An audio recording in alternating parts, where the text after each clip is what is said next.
यानी आप लोग की रिक्वेस्ट पे लाई हुई कहानी द वैम्पायर वो वापस आ गया है। तो चलिए आज का एपिसोड 3 है, तो हम जानते हैं आज की कहानी को। कहानी का टाइटल है ख्वाहिश।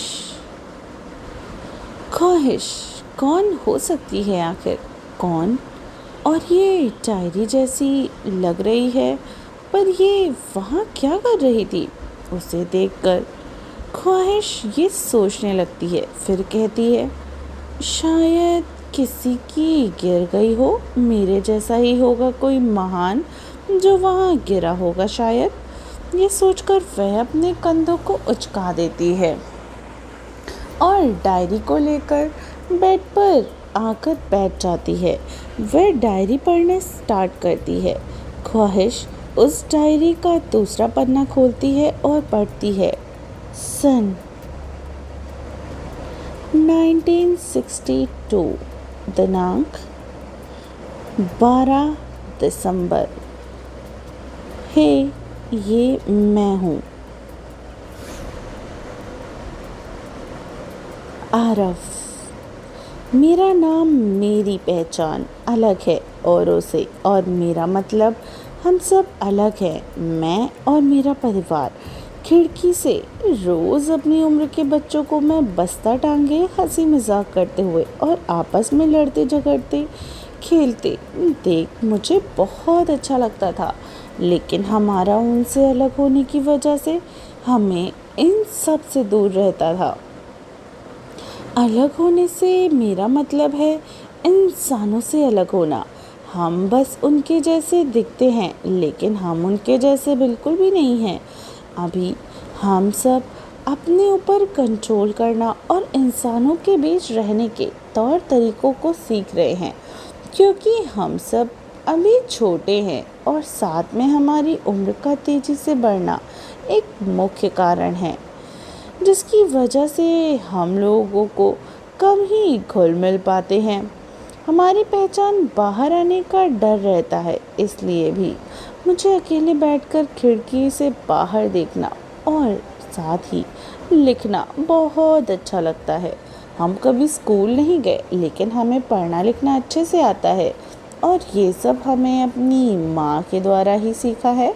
वह चाहती हैं कि हम सब लोगों के बीच जाने से पहले यहाँ का मतलब इंसानी दुनिया के तौर तरीकों और उस पे ऊपर संयम रखना सीख जाए। हम अक्सर जगहें बदलते रहते हैं, इसके वाजिब कारण तो मुझे आज तक समझ नहीं आया। या आप ये कह सकते हैं कि हमारी उम्र कभी बढ़ती ही नहीं। मतलब उम्र तो बढ़ती है, लेकिन हमारी जो एग्जैक्ट, जैसे मैं आज इस समय 21 साल का हूँ और मैं हमेशा ही इसी तरह ही 21 साल का ही लगूँगा। कभी भी हमारी उम्र इससे ज़्यादा नहीं दिखेगी। समय बढ़ेगा पर हमारी उम्र नहीं बढ़ती। शायद ये कारण भी हो सकता है। वैसे अभी तक मुझे इसका एग्जैक्ट कारण पता नहीं चला है। ये नया शहर है और नई जगह भी, नए लोग भी। यहाँ सब कुछ नया है। आज की ये नई सुबह मुझे अपने बारे में लिखने के लिए कह रही है। कुछ पुरानी किताबों में मैंने पढ़ा था कि लोग डायरी लिखते हैं अपनी ज़िंदगी के बिताए हुए दिनों के बारे में। मैं सोच रहा हूँ कि अगर मैं अपनी पूरी ज़िंदगी का हर दिन लिखूँ, तब ना जाने कितनी डायरियाँ मुझे चाहिए होंगी। शायद लाखों, या फिर मुझे नहीं पता, पर यह बहुत सारी हो सकती हैं। लगभग हमारे घर की बनी इतनी बड़ी लाइब्रेरी से भी बहुत ज़्यादा। ये मैं लिख ही चुका हूँ कि मैं बचपन से ही अलग, यानी बाकी बच्चों के जैसा बिल्कुल भी नहीं हूँ। हमारा पूरा परिवार ही अलग है। हम इंसानों जैसे दिखकर भी उनकी तरह बिल्कुल नहीं हैं। हम लोग रात को नहीं सोते और ना ही इंसानों की तरह खाना खाते हैं। हम इंसानों के बीच में रहते हैं, पर कभी भी उन्हें नुकसान नहीं पहुँचाते। कभी कभी अपने ऊपर कंट्रोल करना थोड़ा मुश्किल होता है, खासकर खून को देखकर। मेरे यहाँ पर कोई ख़ास दोस्त नहीं है, इसलिए अब मैं अपने ख़ास दोस्त यानी मेरी डायरी से ही बातें कर लेता हूँ। मेरी इस दोस्त को मैंने अभी तक कोई नाम नहीं दिया है। जैसे कि सब देते हैं। जाने क्यों अभी मुझे ये ज़रूरत नहीं लगी। मुझे लगता है कि हर चीज़ होने की एक अपनी एक ख़ास वजह होती है। हो सकता है शायद वे दिन भी आ जाए जब मैं इसे कोई नाम दे दूँ। शायद। मुझे लगता है मेरे पास दिल ना होते हुए भी एक दिल है जो प्यार महसूस कर सकता है। उस बच्चे का प्यार जो अपने परिवार के साथ होते हुए भी महसूस करता है कि मेरे पास परिवार तो है, पर हम सब ने अपने अपने आप को एक परिवार बस माना हुआ है। मुझे मेरे जन्म और मेरे माता पिता के बारे में ज़्यादा कुछ नहीं मालूम। आखिर मेरा जन्म एक वैम्पायर के रूप में ही क्यों हुआ, बाकी बच्चों जैसा क्यों नहीं? ये मुझे खलता है और बहुत ज़्यादा। मेरे माता पिता कहाँ गए? मुझे बस इतना ही पता है कि एक लंबी लड़ाई में हमने उन्हें खो दिया, उनके साथ बहुत सारे अपनों को भी। इसलिए मुझे नफ़रत है इस लड़ाई से। जेनी और मैं बचपन से ही साथ पले बड़े हैं। हम एक साथ रहते नहीं हैं, लेकिन फिर भी हमारी परवरिश लगभग एक जैसी हुई है। हम दोनों ने ही अपने अपने माता पिताओं को खो दिया था। वो बचपन से ही मेरी दोस्त है, एक लौती दोस्त। पर कभी कभी वो बहुत ही क्रूर और हिंसक हो जाती है, जो ये मुझे बिल्कुल पसंद नहीं है।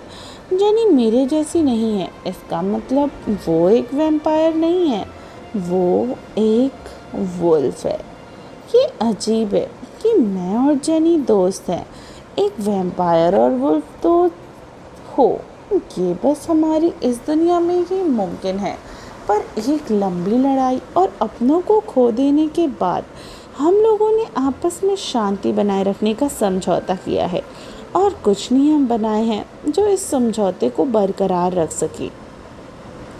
जेनी और मेरी उम्र एक जैसी होने के वजह से उसका और हमारे यहाँ आना जाने की वजह मेरी दोस्ती ही बन गई है। हम सब अपनी अपनी खास शक्तियों के साथ ही पैदा होते हैं। इसकी वजह आपको पता चल जाएगी, क्योंकि आरफ के माता पिता के पास से ही जुड़ी हुई है। तो कहानी में आगे हम इसके बारे में ज़रूर बात करेंगे। सब कहते हैं कि मेरे पास हम सबसे ज़्यादा शक्तियाँ हैं। इसका कारण है मैं नहीं जानता, बस इतना जानता हूँ कि मेरे पास शक्तियाँ सिर्फ वैम्पायर की नहीं बल्कि वुल्फ की भी हैं, जिससे मुझे धीरे धीरे एहसास हुआ। मुझे बस इतना पता है कि इसका कारण ये हो सकता है कि मेरी माँ एक वुल्फ थी और मेरे पिता एक वैम्पायर। मुझे लगता है सबसे अजीब तो मैं ही हूँ, ना तो पूरी तरीके से वैम्प और ना ही पूरी तरीके से वुल्फ। ख्वाहिश, कहाँ हो तुम? माँ की आवाज़ सुनकर ख्वाहिश कहती है, आ रही हूँ माँ। ख्वाहिश की माँ कहती है, तुम्हारी पढ़ाई हो तो तुम खाना भी खा सकती हो मैडम। ख्वाहिश डायरी बंद करके नीचे चली जाती है। वह नीचे जाकर कहती है, माँ आपने अकेले क्यों बनाया, बुलाया क्यों नहीं मुझे मदद के लिए? तुझे बुलाकर काम और बढ़ाना है क्या हमें? आवाज़ सुनकर ख्वाहिश पलट कर देखती है।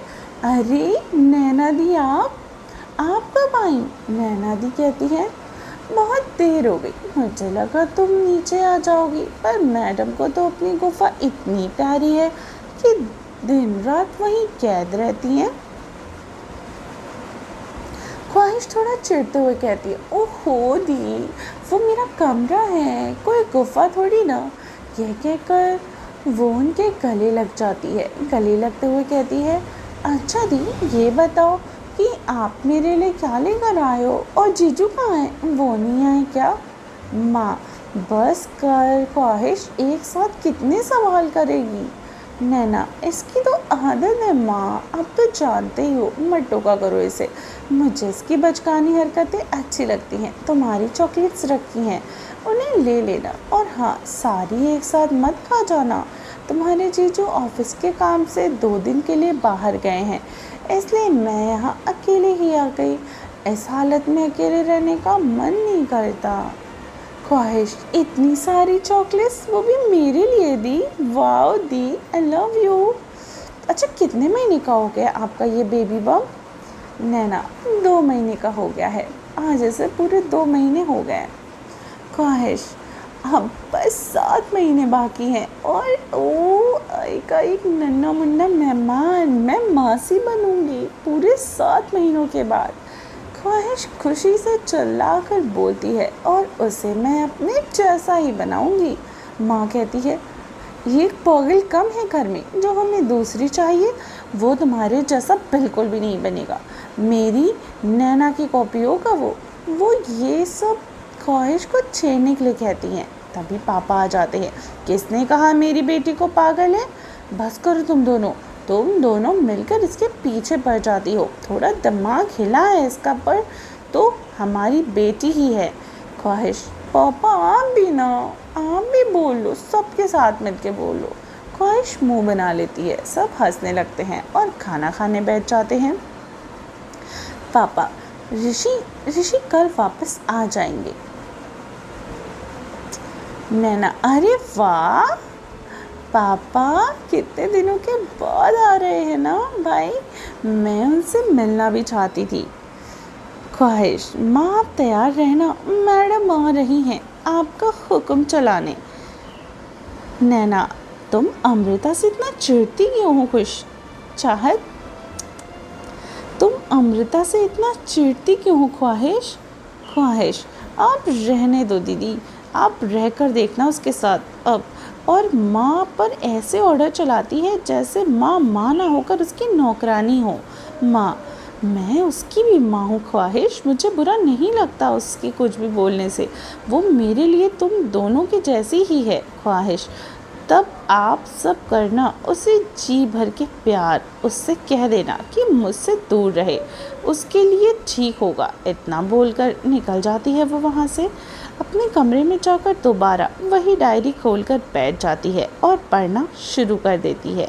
अब आगे क्या लिखा होगा उस डायरी में, आगे क्या होने वाला है कहानी में आगे, बहुत जल्द ही जानेंगे इस कहानी के आगे के एपिसोड को।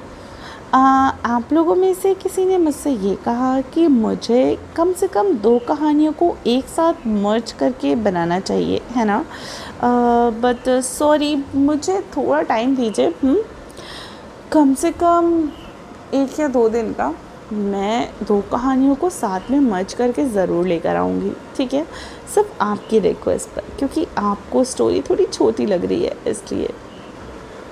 तो चलिए मिलती हूँ कहानी के अगले एपिसोड में, तब तक अपना ख्याल रखिए और सुनते रहिए। वैम्पायर यानी द वैम्पायर वो वापस आ गया है।